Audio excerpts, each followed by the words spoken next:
હું doctor Devangana Parmar, Ayush medical officer, PSC ભાલોદથી 2047 સુધીમાં સિકલ સેલને નાબૂદ કરવાનો સરકારનો ગોલ છે, જે પૂરો કરવા માટે અમે જે અવેરનેસ બધી કામગીરી કરી રહ્યા છે એના ભાગરૂપે આજે અમે રેલી કાઢી હતી. સિકલ સેલ રોગ એક એવો રોગ છે કે જેમાં રક્તકણો આપણા શરીરના હોય છે, જે ગોળ આકારના હોય છે, પણ આની અંદર રક્તકણો તૂટી જાય છે અને એનો શેપ દાંતરડા જેવો થઈ જાય છે.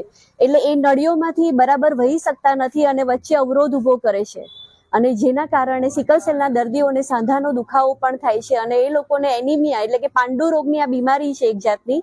આમાં એ લોકોને શ્વાસની પણ તકલીફ પડે છે અને ઘણીવાર ઘણી વિકટતાઓ પણ આવે છે અને તાત્કાલિકમાં દવાખાને લઈ જવા પડે છે. આ રોગને અટકાવવા માટે કે આ રોગની ચેનને તોડવાની છે, આ વારસાગત રોગ છે અને ખાસ કરીને ટ્રાઇબલ વિસ્તારમાં થતો જોવા મળે છે. એટલે ખાસ કરીને આપણા ઝઘડિયા, વાલિયા, નેત્રંગ અને સાઉથ આફ્રિકાની કન્ટ્રીઝમાં પણ આવા ઘણા બધા લોકો છે.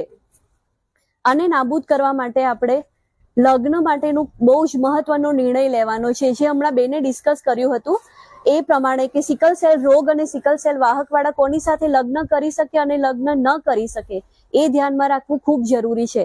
અને આ વસ્તુનું અમે અવેરનેસ લોકોમાં લાવવા જઈ રહ્યા છે અને આને અટકાવવા માટે આ જ એક મહત્વનો નિર્ણય છે. અને ખાસ કરીને જ્યારે કોઈ બેન સગર્ભા થાય છે ત્યારે પણ અમે એના પહેલેથી જ રિપોર્ટ કરતા હોય છે કે મધરમાં છે તો બાળકમાં આવવાની શક્યતાઓ છે, તો એ રિપોર્ટ પણ પહેલેથી કરાવીએ છીએ. અને આ રોગના દર્દીનું આયુષ્ય પણ ઘણું નાનું હોય છે અને એના માટે અમે લોકો પ્રાથમિક આરોગ્ય કેન્દ્રમાંથી ફોલિક એસિડ નામની ગોળી આપીએ છીએ, જે આ લોકોએ કાયમ માટે લેવાની હોય છે. અને સિકલ સેલના દર્દીએ જે રોગી છે એ લોકોએ પણ શિયાળો, ઉનાળો, ચોમાસું આ બધી જ ઋતુમાં બહુ જ સાવચેતી રાખવાની હોય છે.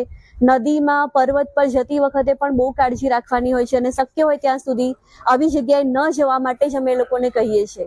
અને શાળાઓમાં પણ અમે આ રીતે અવેરનેસ પ્રોગ્રામ કરીએ છીએ, એટલે બાળકોને પણ અત્યારથી ખબર પડે.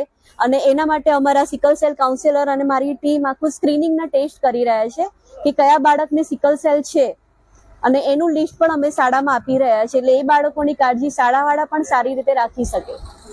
તો સહકાર સૌનો મળે એવી આશા સાથે.